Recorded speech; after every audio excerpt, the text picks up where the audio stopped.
ತೀರ್ಥಯಾತ್ರೆ ಪ್ರತಿಯೊಬ್ಬರೂ ಕೂಡ ಜೀವನದಲ್ಲಿ ಮಾಡಬೇಕು ಅಂಥೇಳಿ ಅಂದ್ಕೊಳ್ಳುವಂತಹ ಒಂದು ವಿಶಿಷ್ಟವಾಗಿರ್ತಕ್ಕಂತಹ ಆಚರಣೆ.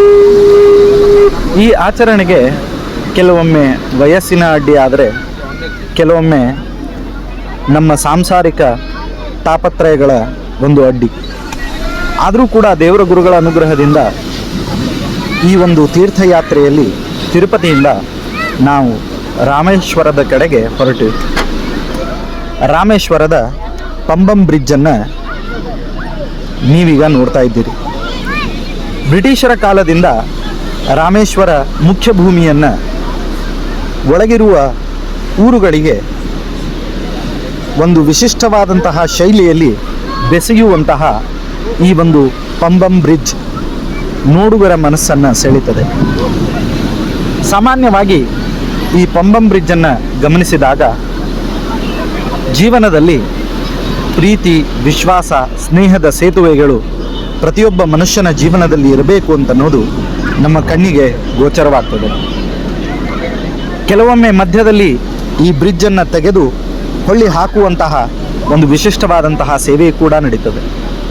ಇದನ್ನು ಗಮನಿಸಿದಾಗ ಅನಿಸೋದೇನು ಅಂತಂದರೆ, ನಮ್ಮ ಮನುಷ್ಯನ ಜೀವನದಲ್ಲಿಯೂ ಕೂಡ ಕೆಲವೊಮ್ಮೆ ಕೆಲವೊಂದಿಷ್ಟು ಜನರ ಜೊತೆಗೆ ಸಂಬಂಧವನ್ನು ಕೆಡಿಸ್ಕೊಳ್ತೇವೆ. ಮತ್ತೆ ಅದೇ ಸಂಬಂಧ ಕಾರಣಾಂತರಗಳಿಂದ ಗಟ್ಟಿಯಾಗ್ತದೆ. ಇದೆಲ್ಲವನ್ನು ಗಮನಿಸಿದಾಗ ನಮಗೆ ಅರ್ಥ ಆಗೋದೇನು ಅಂತಂದರೆ, ಮನುಷ್ಯನ ಜೀವನದಲ್ಲಿ ಯಾವುದೂ ಶಾಶ್ವತವಲ್ಲ. ಮನುಷ್ಯನೇ ಶಾಶ್ವತವಲ್ಲ ಅಂತಂದ ಮೇಲೆ ಮನುಷ್ಯನು ಕಟ್ಟಿಕೊಳ್ಳುವಂತಹ ಈ ಸಂಬಂಧಗಳು ಶಾಶ್ವತವಾಗಲಿಕ್ಕೆ ಸಾಧ್ಯವೇ? ಸಾಧ್ಯವಿಲ್ಲ. ಹಾಗಾಗಿ ಈ ಒಂದು ವಿಶಿಷ್ಟವಾದಂತಹ ಪಂಬಂ ಬ್ರಿಡ್ಜನ್ನು ನೋಡಲು ನಾನು, ಶ್ರಾವಣಿ, ಸರ್ವಾರ್ಥ, ನಮ್ಮ ತಂದೆಯವರು, ತಾಯಿ ಹಾಗೂ ನಮ್ಮ ಅತ್ಯ ಎಲ್ಲರೂ ಕೂಡ ಈ ರಾಮೇಶ್ವರದ ಕ್ಷೇತ್ರಕ್ಕೆ ಬಂದು, ರಾಮೇಶ್ವರ ಕ್ಷೇತ್ರದಲ್ಲಿ ರಾಮನಿಂದ ಪೂಜಿತವಾದಂತಹ ಈಶ್ವರನ ಸನ್ನಿಧಾನ ಒಂದು ಕಡೆಗಾದರೆ, ಮಹಾನ್ ಸಾಧಕರಾಗಿರ್ತಕ್ಕಂತಹ APJ ಅಬ್ದುಲ್ ಕಲಾಂ ಅವರ ವಿಶಿಷ್ಟವಾಗಿರ್ತಕ್ಕಂತಹ ಸಾಧನೆಯೂ ಕೂಡ ಒಂದು. ಬಹಳ ಆಶ್ಚರ್ಯ ಅನ್ನಿಸ್ತದೆ.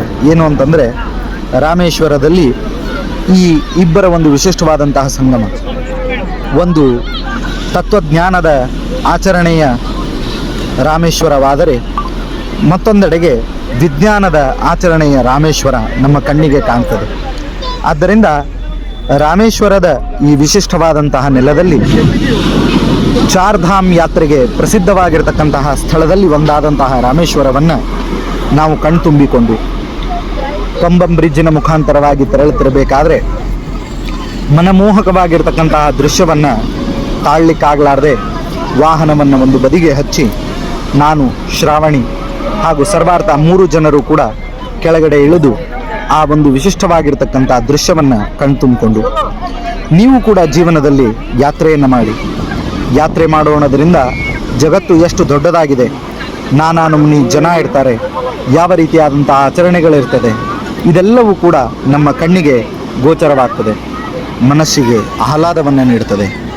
ಈ ಯಾತ್ರೆಯಲ್ಲಿ ನಾವು ನೀವೆಲ್ಲರೂ ಕೂಡ ಸೇರಿ ಆ ವಿಶಿಷ್ಟವಾಗಿರ್ತಕ್ಕಂತಹ ರಾಮೇಶ್ವರದ ಎಲ್ಲ ವಿಶೇಷ ಸ್ಥಳಗಳನ್ನು ನೋಡೋಣ ಅಂತ ಹೇಳ್ತಾ, ಜೈ ರಾಮೇಶ್ವರ್.